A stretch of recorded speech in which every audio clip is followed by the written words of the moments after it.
Que Luís XIV foi o maior rei da França, todo mundo sabe, mas o que pouca gente sabe é que ele tinha uma rotina bem rígida e repleta de regras. Senhoras e senhores, bem-vindos ao canal Story Tour. Eu sou o professor Danilo e hoje vamos destrinchar a história da rotina do rei Luís XIV. Mas antes de irmos para o vídeo, deixa eu fazer uma pergunta rapidinho. Você já considerou fazer parte do Story Tour Flix, o clube de membros aqui do canal? Se não, você está perdendo vídeo exclusivo semanalmente. E fazendo parte do clube de membros hoje, você já tem aí uma porrada de vídeos para maratonar. Outra coisa que você pode seguir lá no Instagram ou na rede das Ancinhas, porque tem vídeo curto todo dia. No mais, bora pro vídeo.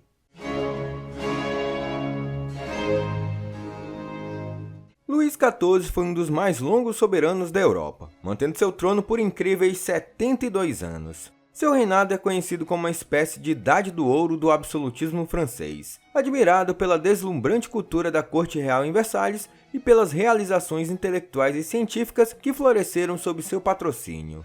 Luís governou a França no auge de seus poderes e é lembrado até hoje como o Rei Sol. Como governante de uma grande potência europeia, Luís XIV estava constantemente sob o olhar do seu povo, desempenhando seu papel de glorioso monarca. Ao longo do seu longuíssimo reinado, ele mantinha uma rotina rigorosamente programada e estava sempre cercado de sua corte. Luís XIV desenvolveu um sistema de regras bem complexas no campo judicial e cerimonial, colocando-se sempre no centro político da França e reforçando seu poder absoluto e divino. Mas afinal, por que Luís XIV recebeu esse nome e essa alcunha de Rei Sol? Simplesmente é um nome que ele deu a si mesmo. Ele via a França como um reino que girava em torno dele, assim como os planetas giravam em torno do Sol. O rei assumiu o poder absoluto da França em 1661, quando tinha 22 anos. Antes disso, ele co-governava com o cardeal Mazarin.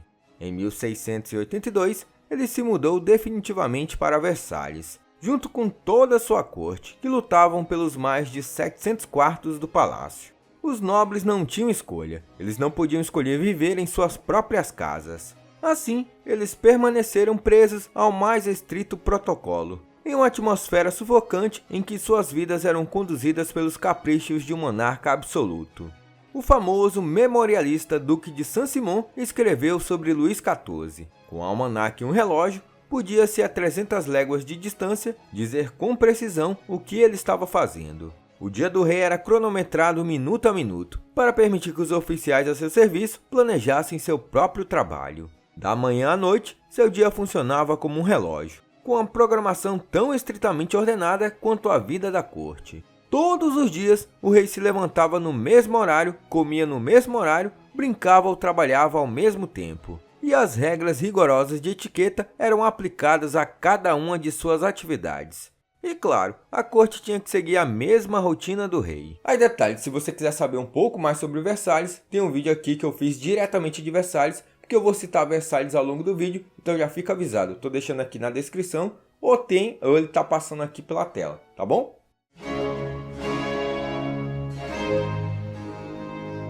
Imagine não poder dormir até tarde, não tomar café da manhã e o pior, que é não poder ir no banheiro sozinho. Só imagine. Isso acontecia com Luís XIV. Como todos nós, meros mortais, Luís XIV começava o seu dia da mesma forma, ou seja, acordando. Lá pelas 8h30 da manhã, o primeiro valete acordava o rei dizendo: "Senhor, é hora de levantar." Após a visita do primeiro médico e do primeiro cirurgião, a primeira cerimônia de levantamento começava. Membros da comitiva, aqueles com funções importantes e certos amigos que tinham o privilégio de comparecer a tais momentos, entravam sucessivamente no quarto do rei enquanto o soberano era lavado, penteado e barbeado. Dependendo da ocasião e da barriga do rei, essa fase acontecia no banheiro, e mesmo se ele estivesse fazendo o número 2. Depois de pentear ou fazer a barba do rei, o barbeiro também posicionava a peruca casual do rei. Ao longo do dia, ele acabava mudando de peruca, já que elas dependiam da ocasião, e ele tinha mais de 1000 perucas.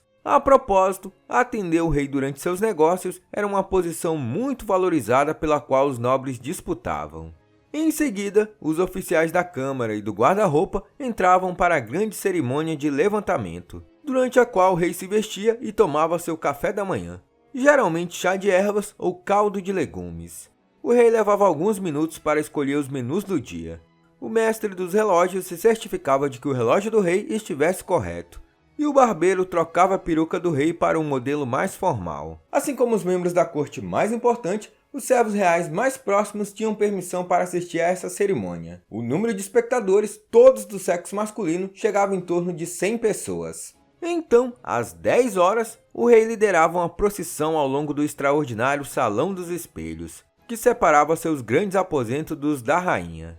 Neste ponto, uma multidão se reunia ao longo do caminho para poder finalmente ver o rei, ou melhor ainda, poder trocar alguma palavra com ele ou algum bilhete. Do Salão dos Espelhos, o rei se direcionava até a Capela Real, onde iria rolar a missa. A missa durava em torno de meia hora. Às 11 horas, depois de ter assistido à missa, o rei ficava reunido durante 2 horas de trabalho com seu conselho de ministros.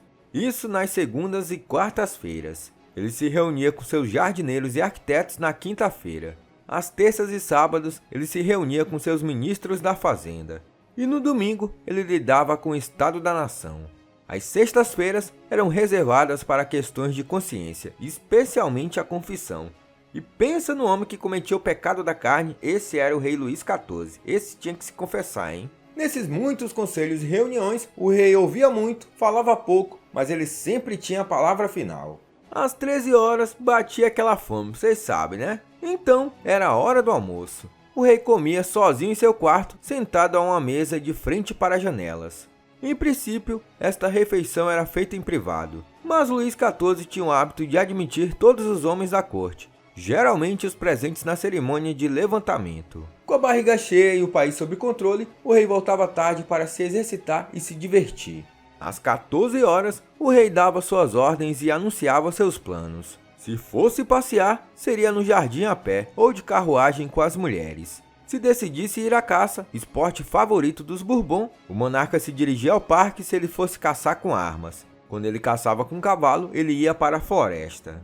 Por volta das 17 horas, era a hora de um bom lanche, possivelmente um patê e doces, e uma rápida ida à capela. Por volta das 19 horas, Luís voltava para seus aposentos para algum tempo em família e um pouco de relaxamento. Talvez um pouco de música ou alguns jogos de cartas, ou talvez até uma dança ou duas. Na parte da noite, às 22 horas, uma multidão corria para a antecâmara do rei para assistir o jantar na mesa real. O rei sentava-se para jantar com os membros da família real. Com medo de ser envenenado, ele colocava degustadores para provar as refeições em cada prato e em cada bebida. Terminada a refeição, o monarca entrava na sala e cruzava o salão para cumprimentar as damas. Ele então se retirava para seu gabinete para conversar com alguns familiares. E então, às 23h30, a sua rotina matinal recomeçava, só que ao contrário. O quarto ficava lotado, entupido de gente. Mas à medida que a hora de dormir se aproximava, ele ia esvaziando.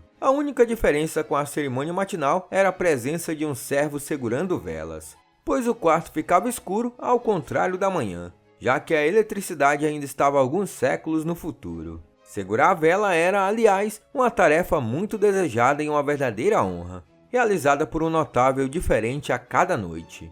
Todo dia, durante o longo reinado de Luís XIV, esse sistema preciso de etiqueta era aplicado. Mas só porque as coisas aconteciam em uma hora pré-determinada, não significa que aconteciam exatamente da mesma maneira o tempo todo. Esse rei, cuja existência diária foi perfeitamente administrada como um palco, morreu em 1715. Em teoria, a programação diária do Rei Sol continuou durante os reinados de Luís XV e Luís XVI, mas nenhum dos últimos soberanos suportou os opressivos rituais cerimoniais. Sempre que possível, refugiavam-se em seus apartamentos particulares ou residências reais próximas. Com o passar dos anos, as cerimônias públicas de levantar e deitar se tornaram cada vez mais raras.